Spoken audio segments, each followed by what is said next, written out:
wrestling fans. Welcome.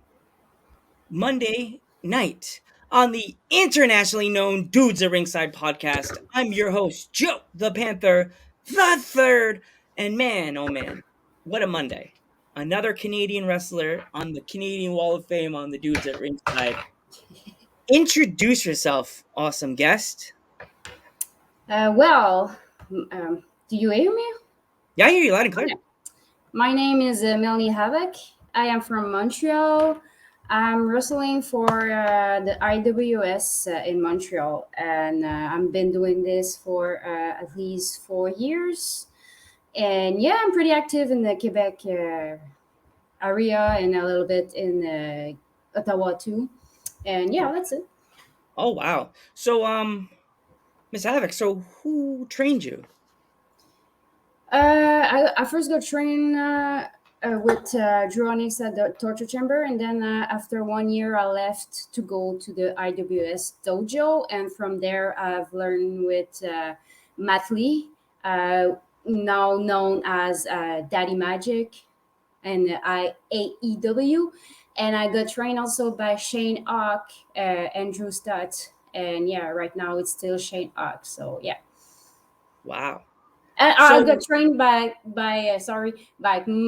Mikey Bailey too. Oh my god, I'm so sorry, I forgot about that. it's But okay. yeah, It's okay. Everybody forgets certain people. you So know, but certain, you know what I mean. Like I count wrestlers as like a meal, a dinner prep. You know what I mean? Everybody had their hands in the pot, helping you do what yeah, you love doing the most. So out of all the advice that they have given you, what is the biggest advice that you've gotten from any of those men and those people that you put into your wrestling style now today? don't be scared. I used to be really fucking scared, and I got told like stop being scared, and that's the one thing I apply and I think about every single time I wrestle or I do practice.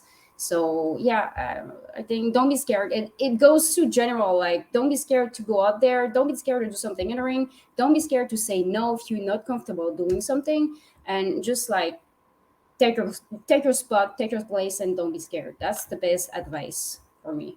Mm. So is there any other place in the world or in Canada that you would like to travel to that you haven't been to yet? Hi, mostly everywhere. I would like to go a little bit like maybe in Vancouver, Edmonton, maybe Toronto too. I never went. I know there's some good wrestling there. I want to go to the States too, like mostly to the States. Awesome. So you do a lot of like hardcore matches. What is there any like crazy stories that you have that you want to talk about tonight? I never did in core matches. Oh, I thought your show, your promotion was hardcore. I'm wrong. Is there Yeah, any yeah, the rings? promotion is, but I never had the chance to do one yet. Oh, so Yeah. like, do you have any stories from the ring that you want to talk about tonight? Uh, yeah. Well, with the IWS, there's a bunch. Like being backstage with when Manny is doing a match, there's some shit going on. Like last time he got his hair cut, like I don't know where, but he had to get stitches, so there were blood everywhere, and it's like just part of the game, right? Mm. As you said, you never did a hardcore match. Would if a No. promoter came up to you to like at the next show and was like, "Hey, this guy canceled tonight. Do you want to join this wrestler in a hardcore match?" Would you be down? Yeah, I will be down. Yeah, I just never got the opportunity to do it. Mm. Mm. Hear that, promoter? She wants I to. mean, Miss Havoc wants to jump in the ring and have some fun. yeah, but just not with light tubes. The rest I'm good, but not light tubes. Like, no, I'm Mm. not good. Mm-mm. Cool. If you can bring back any wrestler from like the Attitude era or the ECW era for one more match, male or female, who would you bring back and why? With me a match or Oh yeah, just for you. oh well, like Lita, of course. Mm. She's been back in, but still, I would love to have a match with her because she's like my my favorite. wild Mm, time. So yeah. mm. So, like, is there like any like stipulation that you're not okay with if they jumped and asked you like to do the stipulation and stuff for a match? Well, any kind of stipulation that goes a little bit too far for me, like death match and stuff like this, maybe I would try to do one with somebody that I trust in my life, but it's not something I look forward to do. I think it's like going a little bit too far for me, so I like to keep it like more wrestling, old school, and just like you know that range of wrestling. Yeah, Yeah, I get that.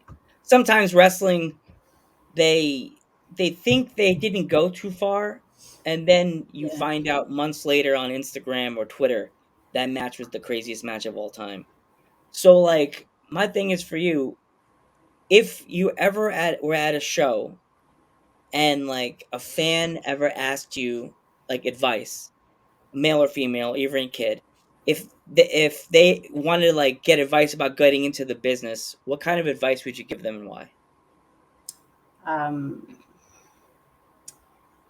like I've seen a lot of new students come to the school, and most of them, I think that they are not motivated and passionate enough to keep going. And so, my only advice I would say like you really need to be passionate. You really need to be motivated by wrestling. You need to work your ass off, because if you think it's hard, well, it's not hard enough because it's gonna be hard. So my only advice is you have to be ready, because you think it's hard, but no, it's way harder than you think. So Mm. So what is your schedule like before a wrestling show? Like that week, what is it like for you?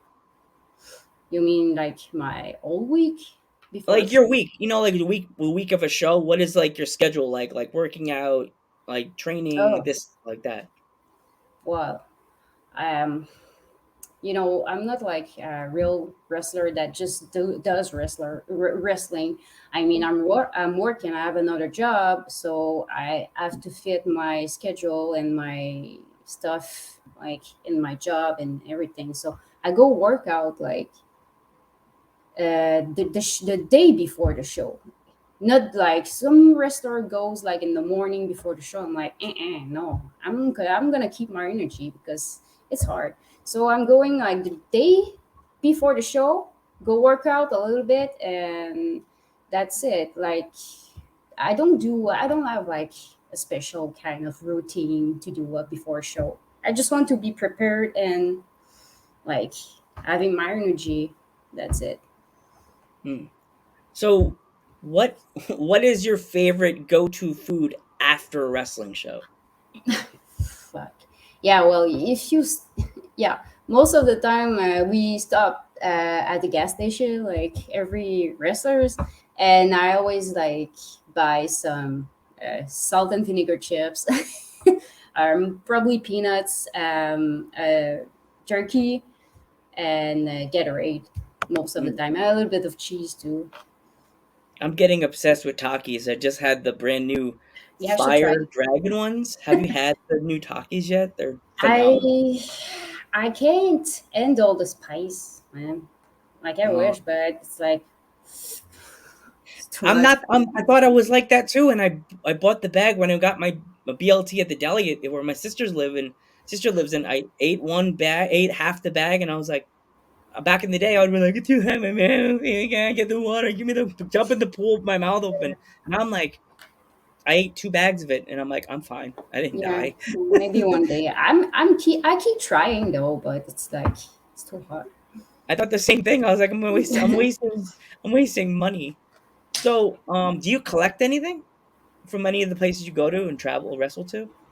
Not really. Like that's one thing that I really hate about the fact that I travel is like we go to the venue and we leave. So we don't have time to explore and do stuff and go to the store and buy stuff. So it's just like we stop, we go to the bathroom, we go like grab something to eat, and we go. Like it's so yeah, maybe like in the future when I want to travel, I want to get have my time to travel around, like just not go to the show and do nothing else. So I want to have time to travel and you know see the world. So maybe one day.